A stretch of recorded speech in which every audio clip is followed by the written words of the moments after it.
புரட்சி தலைவர் எம்ஜிஆர் அவர்களால் ஆரம்பிக்கப்பட்ட அண்ணா திராவிட முன்னேற்ற கழகம் இன்றைக்கு அதிமுகவாக இல்லை. திருத்தக்கூடாத கழக விதியாக இருந்த தொண்டர்கள்தான் தலைமைகளை தேர்ந்தெடுக்க வேண்டும் என்ற எம்ஜிஆரின் விதி திருத்தப்பட்டது. தொண்டர்களின் உரிமை பறிக்கப்பட்டது. அம்மா வழிநடத்திய அதிமுக இன்றைக்கு இல்லை. தனக்கான தன் பதவியை மட்டுமே குறியாக கொண்ட ஒருவரின் ஒரு சுயநல அரசியலால் எம்ஜிஆர் உருவாக்கிய அண்ணா திமுக அபகரிப்பு திமுக இன்றைக்கு மாறியிருக்கிறது. பெரியார் தந்த திராவிட சித்தாந்தத்திற்கு எதிராகவும் அண்ணா தந்த சமூக நீதிக்கு முரணாகவும் செயல்பட்டு வருகிறது. பறிக்கப்பட்ட உரிமையினை மீட்க போராடினேன். சட்ட போராட்டத்தினையும் நான் நடத்தினேன். தலைமைக்கு உண்மையாக உழைத்ததற்கு, தலைமைக்கு விசுவாசமாக நடந்து கொண்டதற்காக குறுக்கு வழியில் வந்தவர்களால் நான் எப்படியெல்லாம் பழிவாங்கப்பட்டுள்ளேன் என்பதை உங்கள் அனைவருக்கும் நன்றாகவே தெரியும். அப்படி பழிவாங்கப்பட்ட என்னை அன்போடு அழைத்து பண்போடு பாசம் காட்டி அம்மாவின் அரவணைப்பை எனக்கும் என்னை சார்ந்தவர்களுக்கும்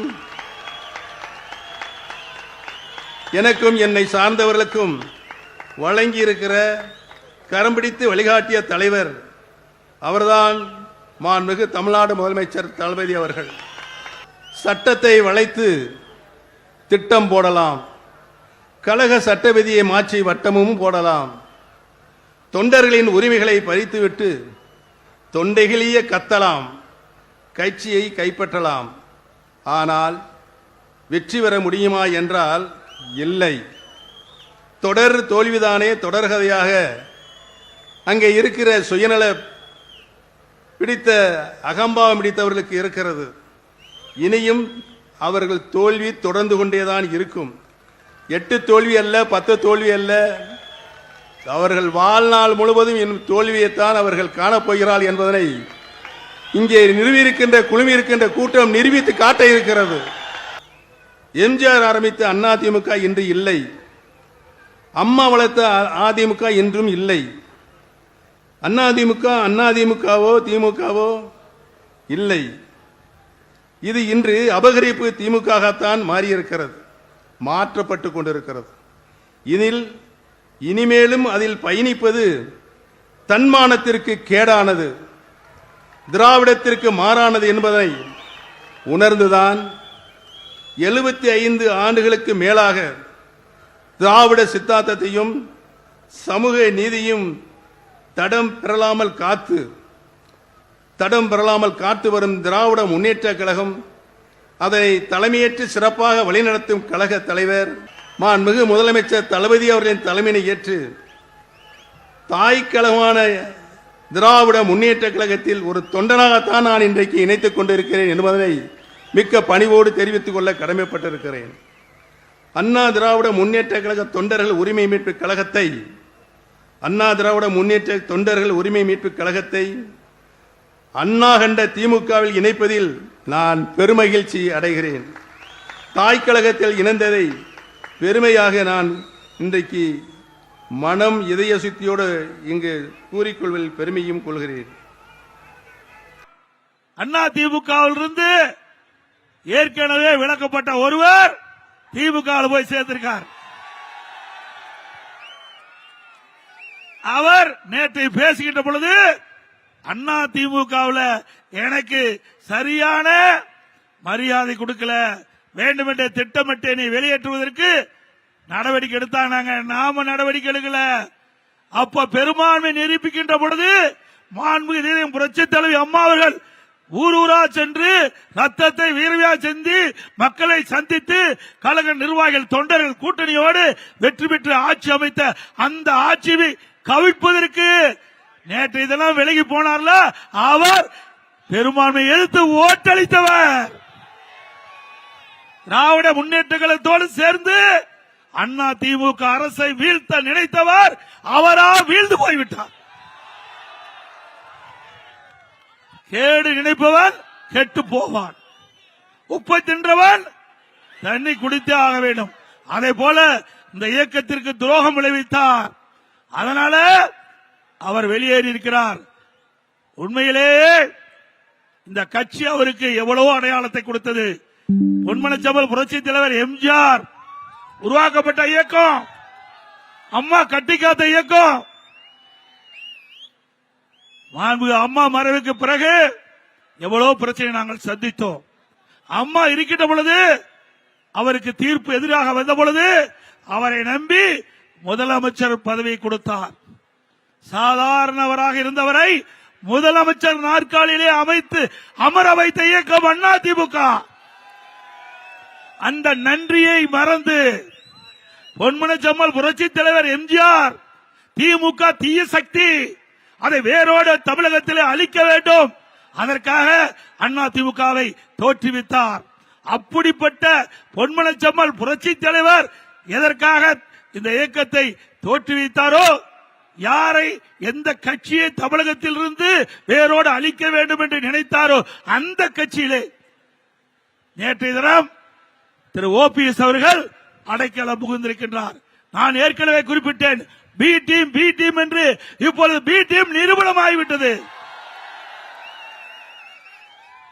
அது மட்டுமல்ல, திராவிட முன்னேற்ற கழகத்துடைய தூண்டுதின் பேரிலே நம்முடைய இயக்கத்திற்கு பல்வேறு இடையூறுகளை செய்தார்.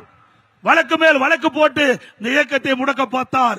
அத்தனையும் மக்களுடைய துணை கொண்டு, இறைவனுடைய துணை கொண்டு, கழக நிர்வாகிகளின் துணை கொண்டு அத்தனையும் தவிடுபடி ஆக்கப்பட்டது. அதிமுக இயக்கத்திற்கு யாரெல்லாம் துரோகம் செய்ய நினைத்தார்களோ அவர்களை எல்லாம் நம்முடைய பொன்மனச்செம்மல் புரட்சி தலைவர் எம்ஜிஆர், இதய புரட்சி தலைவி அம்மா ஆன்மா விரட்டி அடிக்கப்பட்டு விட்டது. இப்பொழுது அதிமுக ஒரு தூய்மையான இயக்கமாக, எவருக்கும் அஞ்சாம இருக்கின்ற இயக்கமாக, எத்தனை சோதனை வந்தாலும் அத்தனை சோதனைகளை வென்று இன்றைக்கு தமிழகத்திலே ஒரு வலிமையான இயக்கம் அதிமுக இயக்கம். இன்றைக்கு ஸ்டாலினால் ஒன்று செய்ய முடியல, எவ்வளவோ பிடிஎம் தூண்டிவிட்டு பார்த்தார், அத்தனை நாம் முறியடித்து விட்டோம். மக்களுடைய செல்வாக்கு மிக்க இயக்கம் அதிமுக இயக்கம். இதை எந்த கொம்பனாலும் இந்த இயக்கத்தை அழித்து விட முடியாது. இந்த தொண்டத்தில் இந்த இயக்கத்தில் தான் உழைக்கின்றவருக்கு மரியாதை கிடைக்கும். நம்மை போல் இருக்கின்ற சாதாரண தொண்டன் கூட உச்சபட்ச பதவிக்கு வர முடியும் ஒரே இயக்கம் அதிமுக இயக்கம். சாதாரண கிளை செயலாளர் கூட இந்த இயக்கத்தில் இருந்து சிறப்பாக பணியாற்றினால் சட்டமன்ற உறுப்பினர் ஆகலாம், நாடாளுமன்ற உறுப்பினர் ஆகலாம், அமைச்சர் ஆகலாம், ஏன் முதலமைச்சரே ஆகலாம். திராவிட முன்னேற்ற கழகத்தில் ஆக முடியுமா?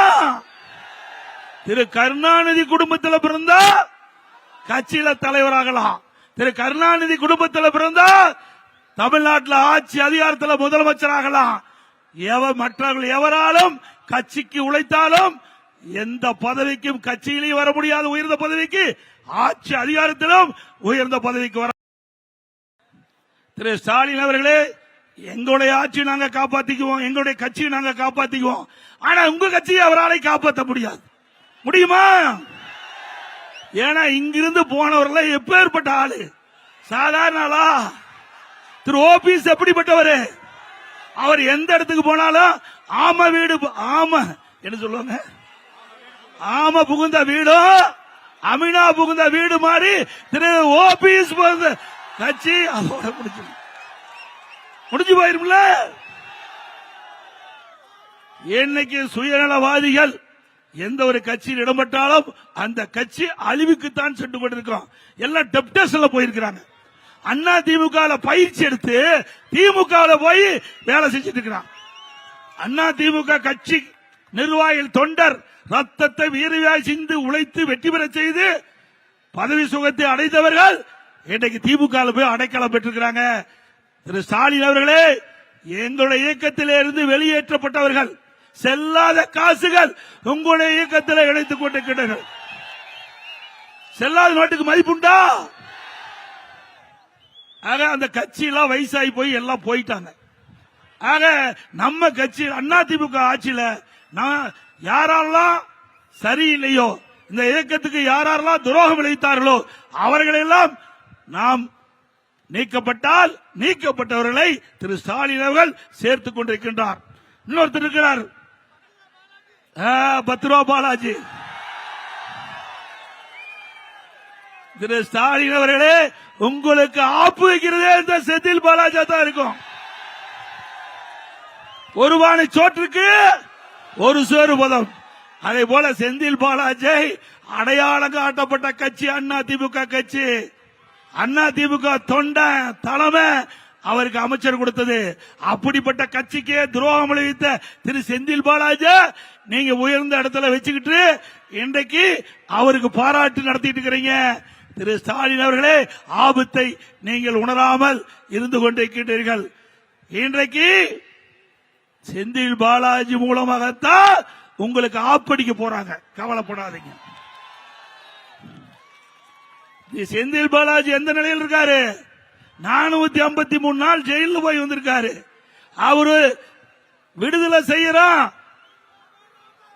இன்னைக்கு சிபிஐக்கு தேவையான செய்தியை கொடுத்தா விடுதலை செய்யறேன்னு சொன்னா காட்டி கொடுத்துருவார். கொடுப்பார்ல. இவ்வளவு பெரிய கட்சி, இத்தனை பேர் உழைச்சு எம்எல்ஏ ஆக்கி மந்திரி ஆக்கி தமிழ்நாடு கூட வள வந்த கட்சிக்கு அல்வா கொடுத்தவர் இந்த செந்தில் பாலாஜி. அப்படிப்பட்ட நபர் அங்க போய் கொள்ளையடிச்சு அதன் மூலமா ஈடி அவெல்லாம் அந்த உண்மையை கண்டுபிடிச்சு ஆதாரத்தோட கைது செஞ்சு சிறையில் அடைத்தாங்க. அப்படிப்பட்ட நபருக்கு பிரச்சனை வருகின்ற பொழுது யாரை வேணாலும் காட்டி கொடுப்பார் ஸ்டாலின் அவர்களே. உங்க கட்சியே காப்பாத்துறதுக்கு நீங்க பாருங்க. எங்க கட்சியை பத்தி கவலைப்படாதீங்க. ஆடு நனைது என்று ஓடாய் வருத்தப்பட்டதான். அதே போல ஸ்டாலின் எங்க கட்சியை பத்தி நீங்க கவலைப்படாதீங்க.